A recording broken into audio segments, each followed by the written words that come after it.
नमस्कार पारू. पुढील प्रोममध्ये आईल्या पारूच्या घरी येते आणि म्हणते, मारुती तू बोलवलंस आम्हाला? मारुती हसून म्हणतो, हो मॅडम. तो हात जोडत म्हणतो, पारू लग्नाला तयार झाली. आईला म्हणते, अरे वा, मग तर काही प्रॉब्लेमच नाही. काय ग पारू, तू लग्नाला तयार आहेस ना? पारू स्माईल करते आणि मान हलवते. हरीश आनंदाने बघत असतो तर खिडकीतून अनुष्का हसते. पारूचं लग्न, पण आदित्याला काय आनंद होत नाही. तो मनात म्हणतो, मला काय झालं? मी तर पारूला विचारायचो, तुझ्यासाठी नवरा बघतो, आणि आज तिचं लग्न ठरलं तर मलाच कसं तरी होतंय. पारूच्या लग्नाबद्दल ऐकल्यानंतर प्रीतमचाही चेहरा पडतो. 14 फेब्रुवारी प्रोममध्ये किर्लोस्कर मेन्शन बाहेर खूप गाड्या थांबतात. ते बघून सगळेच बाहेर येतात. त्या गाडीतून दिशा उतरते आणि म्हणते, मी लढले, शिक्षा सहन केली, पण हारले नाही.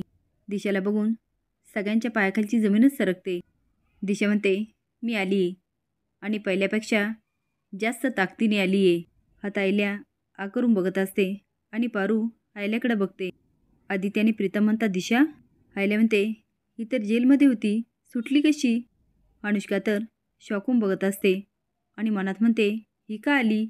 हिला सांगितलं होतं थोडा दम धर, पण नाही, ही ऐकली तर दिशा कसली? आणि एवढ्या गाड्या कुणाच्या आहे? ही कुणाच्या जीवावर इथे आली?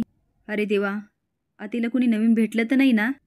आता हिने सगळ्या प्लॅनवर पाणी फिरू नये म्हणजे झालं. दिशा पुढे येते आणि सगळ्यांकडे बघून हसते आणि म्हणते, सासू मॉम, मी आले. मोठ्याने हसत म्हणते, धक्का बसला? अरे तो तर बसणारच, आणि तोच द्यायला आले मी. तुम्हाला काय वाटलं मी कधीही सुटणार नाही? आणि सासू मॉम, आता मी तुमच्यापेक्षा जास्त श्रीमंत झाले, एवढी की किर्लोस्करांना खरेदी करू शकते. आता सगळे दिशाकडे बघत असतात. असेच नवीन अपडेट जाण्यासाठी लाईक आणि सबस्क्राईब करा. धन्यवाद.